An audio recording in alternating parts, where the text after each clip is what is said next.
You know, it's become apparent to me that my interest in weirdo, obscure games isn't a recent thing. It's something I absolutely did in my childhood. I didn't just play Crash Bandicoot all day, but also played Flash games, free indie games, you name it. Yet there was something special about that particular period of indie games, when you had to scour the internet like some sort of internet equivalent of an archaeologist. That feeling of discovering something for yourself, maybe even something nobody else has found yet, is really difficult to replicate, when all you gotta do now is either scroll through itch.io or Steam. I guess we had indie database back then, though I barely used it. Due to the size of Steam's game library and lack of quality control, you can on occasion still dig up some hidden stuff. Like that time when I found this weird hide-and-seek game, which contained obvious, I don't want to give it the dignity of calling it AI art, so I'll just call it slop, yet had no AI content warning. I then checked the reviews, only to find someone who exclusively reviews these suspicious obscure games, all having a very similar tone, one literally called hide and seek again. Okay, that's a whole nother topic. Instead, we're here to explore something that only I have laid eyes on. Not exaggerating even, because I stumbled upon an archive of indie games I've kept when I was around 10 years old and onward. Basically full of the more obscure childhood games of mine. And I bet you're fucking laughing at the game you're staring at right now. What if it turned out that this game was made by the same dev who, I don't know, ended up making Celeste? Yeah, that air dash you love so much from Celeste might have actually originated from Flail in some way. Here I am talking as if you played Celeste. Not only that, but Flail definitely brings back some fond memories, like making countless attempts to beat the city level with my brother. But when I played it now, I reached the city area, got to a level that was a bit too annoying for me, and then skipped ahead and stopped playing. Major skill improvement if you ask me.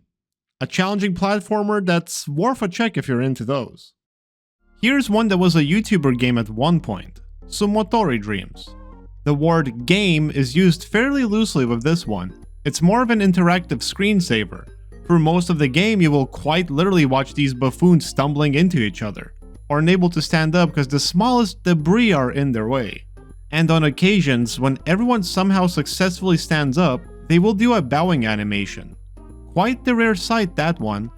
There are quite a few maps, like some poorly made kitchen, slope, pachinko type shit, just to name a few. On top of that, there were a bunch of custom maps made, including whatever this is, the avalanche. Yeah, that sure was an avalanche. A big map, I guess, and maybe some of you are familiar with the cake that crashes the game. There's one custom map I saved as a kid. It could be lost media, so here's the map in all of its glory.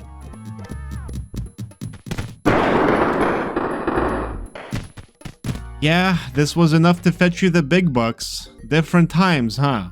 I'll be using these guys as B-roll footage whenever I don't really have anything to show. This one goes out to that one dude who remembers this game, Knytt Stories. First of all, this game has an impeccable soundtrack.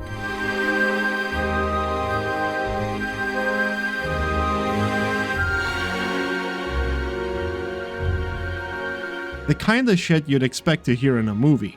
The gameplay itself, aside from the questionable key mapping, has survived the test of time. It features a fairly unique concept for when the game came out at least, which isn't all that unique anymore because we call those types of games Metroidvanias. Most levels, at least the official ones, will feature inaccessible paths that will later open up when specific abilities are acquired. But what's truly special about this game is that something about it got people to make levels. Maybe it's the creativity shown in the official levels, or perhaps how accessible the editor was? Well, beats me. All I know is that this game got my dumb 12-year-old ass to make something. Now let's give my level a look. Already the intro is leaving a strong impression and really sets you up for what to expect. Huh. You know, this isn't too bad. Never fucking mind. Thing is, when you're a dumb little kid, you will likely barely grasp game design as a concept and just kinda haphazardly throw in whatever you like. Oh, a random section of the game that's dark and has a giant machine? Sure, why not? There are a bunch of enemies you can put in the game, why not throw in a bunch of them as a challenge? Or fuck it, why not fill the entire screen with them? There's little to no consideration for what the player should expect on the next screen. The entire level pretty much goes like this. Some boring screens consisting of very easy jumps, followed by my dumbass realizing I've kept it too easy, so then I'll spam a bunch of enemies to balance out the difficulty. It's like adjusting the existing screens to make them more challenging wasn't an option. So I just add a bunch of new screens that have a difficulty spike, I guess. But other than that, it really isn't that bad? Can I even convince you that it's not that bad? Maybe it's more like I expected it to be much worse than it was. There are some neat Easter eggs in here that I somehow still remember how to get to. Frankly, it seems like I put more effort into the secrets than the actual level. Not to mention, we got some of my dyslexic gems in here. Like, from where did this white hair came from? What? I'm making fun of myself. Anyway, we've hung around a game nobody knows for too long. I just think it's worth a check is all. Let's move on to Enviro-Bear 2000. Yes, there was this really annoying trend at this time where games were intentionally designed with very limiting or straight up dogshit controls. Think Surgeon Simulator or Octodad. Let's players ate that shit up, so why shouldn't indie devs capitalize on it at the time? Difference here is that Enviro-Bear is free, in which you're supposed to drive a car with one hand and nothing else. Yes, no fee to push the pedals, you literally have to push it down with the one hand you're given. You are able to use things to weigh down the pedals though. Gather fishes and berries, eat fishes and berries, fulfill the hibernation requirement, and move on to the next year. I feel like games from this fad generally haven't aged well. I don't know, maybe I'm wrong. Maybe someone out there is still playing Surgeon Simulator every day like it's 2013. Okay, I can already see a bunch of people screaming Buckshot Roulette at this one, but this game is simply titled Roulette, where you play Russian roulette with some dude. The guy has some unique reactions from time to time. BAM! Check out that look! And will straight up pull the trigger on you if you refuse to do it yourself. Aside from that, nothing else to it. So why mention this game at all? Well, I recall digging through the game's files, finding a bunch of unused content thinking these other characters can be unlocked in some way. Little did I know, it was all just development leftovers. Some interesting early signs of my fascination with early content, which, you know, eventually led me to DRG. Dismount Prototypes. Just like the Sumotori Dreams, this also boils down to ragdoll equals funny. Push a guy off stairs, get as much damage as possible, then try again. Can't believe I spent 6 minutes trying to top my old score, which it actually remembered. Ended up getting 12k and moved on to Dismount Truck, which I absolutely destroyed in the score department. Anyway, the Dismount series is probably remembered much better for its mobile game counterpart, or Dismount Turbo, which actually got a sequel. Good for them, I guess. Voxelstein 3D, a fairly old school game from 2008.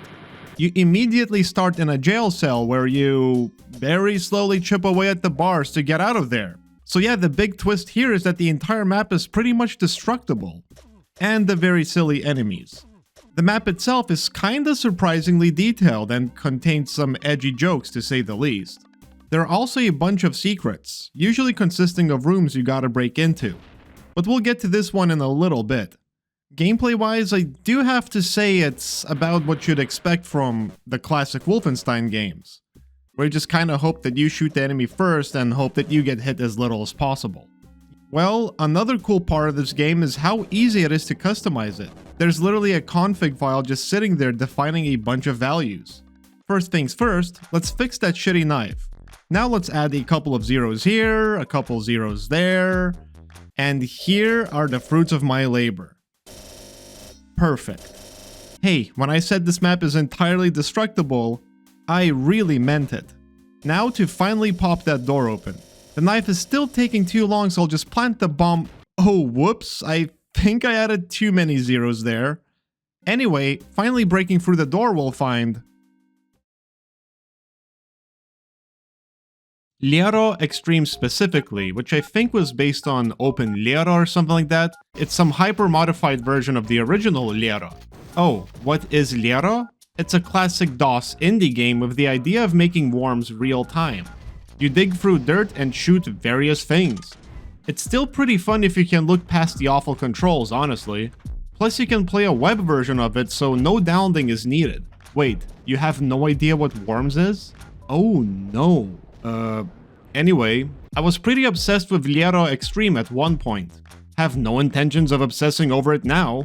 What Xtreme attempted to do was add a bunch of content and customizability to Liero.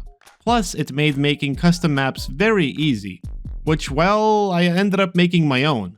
Yes, in this very poorly recorded video, you can watch me mess around in a Simpsons map I made. And if I recall correctly, it took me forever to make that map. Because I grabbed a JPEG Simpsons image from Google and made a PNG cutout of it in the most inefficient way imaginable. I just sat there and did this for probably a couple of hours. Spelunky Classic. Now you might be saying that Spelunky isn't obscure whatsoever. Well, first of all, I don't appreciate you talking over me. Second, before they made an HD version for Xbox, it was a lot less popular. Well, when compared to today at least. I did actually start my Spelunky journey with Classic, and oh man does it feel a lot clunkier than Spelunky 2. Something about the choppy 30 FPS movement, not automatically grabbing ledges when dropping down. Honestly, not sure if Spelunky Classic is more or less bullshit. On one hand, it's definitely less chaotic than the sequel, but on the other hand, it's got moments like these, where if I had no ropes, I would have been trapped there. It also likes placing damsels inside the ground randomly. Or examples like these, where I am pretty much forced to take damage from the spider. In retrospect, I could have used a rope or bomb. And in double retrospect, similar bullshit moments do indeed still occur in Spelunky 2. So I'll just say that Classic is like decafed Spelunky 2. Ugh, that's terrible. What's interesting is that Spelunky Classic had a level editor, something none of the future installments featured. There were also some weapons that were later cut, like a bow and arrow, where you were actually able to store arrows shot from those traps. Regardless, if you're curious about getting into Spelunky in general, you should definitely give this a try first. I know I just shat on it for being old, but it's with the context of having played the successors for quite a bit. There are also loads of mods to check out, like one that makes the game widescreen, which can't be understated how much better that is. It also unlocks the frame rate with interpolation. Looks kinda fucky, but still easier to look at than 30 FPS. This is coming from someone with a 144Hz monitor. Karoshi is a very crude game. Usually the goal in a platformer is to avoid dangerous hazards. Here the goal is to, you know. The controls are about as basic as platformers get. The main focus here are the puzzle elements really, but the actual appeal of these games came from how each level tried something different. Well, maybe not literally, but there would be levels like this one, where you press K to drop a giant box on yourself, or a flying level you can actually complete, or the one where you control a giant head or something, or whatever this is. Oh yeah, you noticed the tile change? Yeah, this is a sequel. There's also a boring Karoshi factory game. Excuse me? There are 4 more games of this? Okay. Iggy, not Elden Ring related, was a game that got a small break for a little while but ultimately fell under the radar. The game's UI looking like a DOS game is no accident. It plays as one with some intentionally clunky movement to emulate DOS games. At least that's what I tell myself. This game stands out with its skill system akin to immersive Sims. And more surprisingly, the way you approach scenarios in-game will affect the story in some ways. Simply put, killing everything will yield a different dialogue and outcomes as opposed to sparing everyone. And before you say anything about Undertale, this game released like, I don't know, 2008? There's actually a massive official game guide detailing all possibilities. Also seems like the game is full of stuff to uncover. I would actually recommend y'all check it out, honestly. Just brace yourself for dialogue that's, immature. Next in my time capsule, a massive flash game classic. Hoover the Mischievous Mutt. The endgame. With its own entirely unique slippery movement system, platform through various robots and obstacles. Oh, and it has fall damage.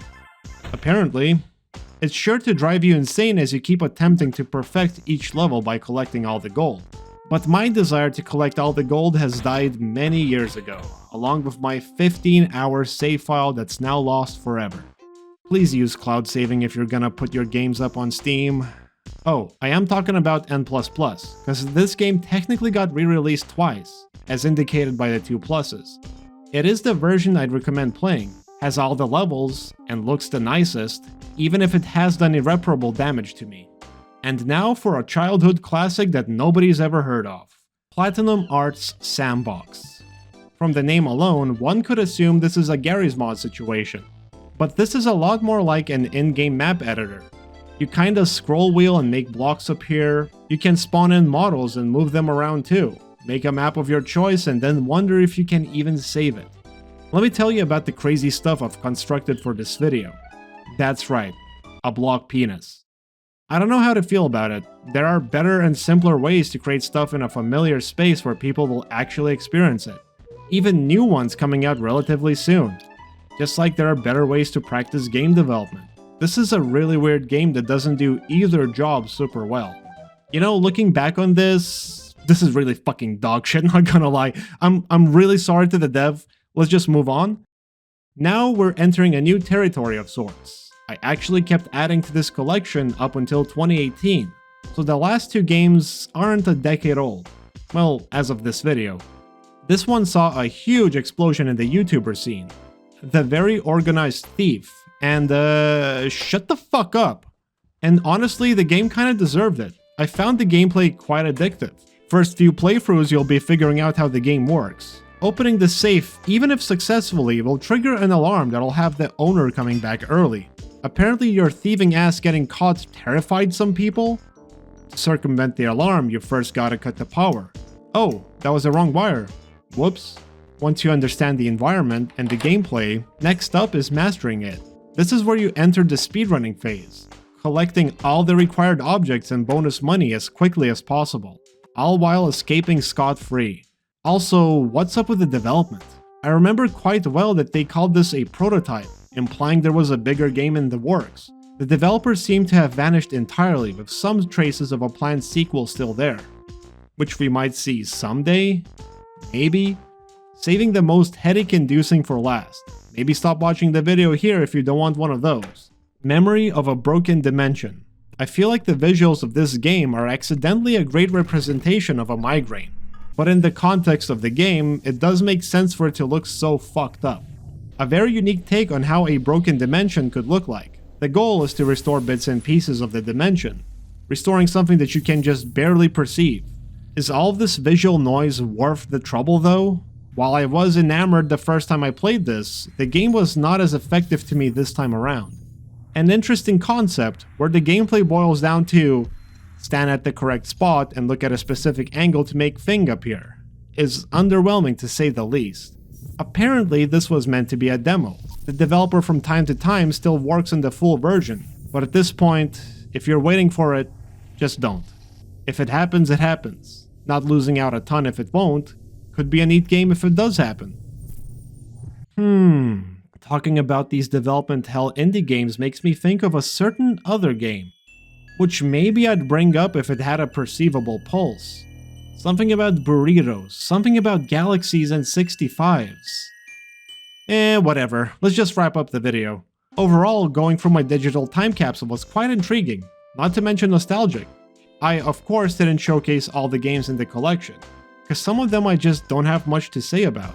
Like this block stacking game. It's a pretty boring game about stacking blocks. The most I can say about it is that it's the first game that came from DigiPen, which later on had a bunch of students make Narbacular Drop, which ultimately resulted in Portal. Even better, Tag the Power of Paint resulted in Portal 2's Goop puzzles. Some really cool stuff came from DigiPen, yet I barely mentioned the actual game that's in my collection. And there's honestly a lot more games one could check out over at DigiPen's website, if you're hungering for those early indie game vibes. My collection also featured some, very functional games and, I don't know. Hey, at least you made a game, unlike me with my ball-rolling Unity game ass.